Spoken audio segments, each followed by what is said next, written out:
அன்பானவர்களே, அன்பு ஒரு காலம் ஒழியாது. ஃப்ரெண்ட்ஷிப் முடிஞ்சிடலாம். இன்னைக்கு நம்ம ஸ்கூலில் படித்த பிள்ளைங்க காலேஜில் நம்ம கூட இல்லாமல் போயிடுவாங்க. காலேஜில் நம்ம கூட படித்தவங்க நம்ம கூட வேலை பார்க்க மாட்டாங்க. வேலை பார்க்குற இடத்துல ஒரு நட்பு இருக்கலாம். சில ஃப்ரெண்ட்ஷிப் சில காலம் மட்டும் இருக்கும்.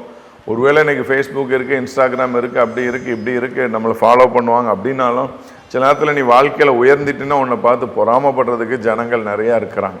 திருமணங்கள் முடிவடைந்து விட்டுறது. இப்படிதானே ஒரு முறை ஒரு நண்பர் சொன்னார், திருமணத்துக்கு நான் இந்த நாட்களில் கேமரா எடுக்க போகிறேன், ஒருவேளை லேட்டாக போனால் டிவோர்ஸ் ஆகிடுதுங்கிறான். இன்றைக்கி திருமணங்கள் முடிஞ்சு வரும். கொஞ்ச நாள் இன்றைக்கி நல்லா இருக்கிறாங்க. First marriage, second marriage, third மேரேஜ்லாம் வர ஆரம்பிச்சிருச்சு. ஒருவேளை எல்லாமே மாயை என்பதை புரிந்து கொள்ளுங்க.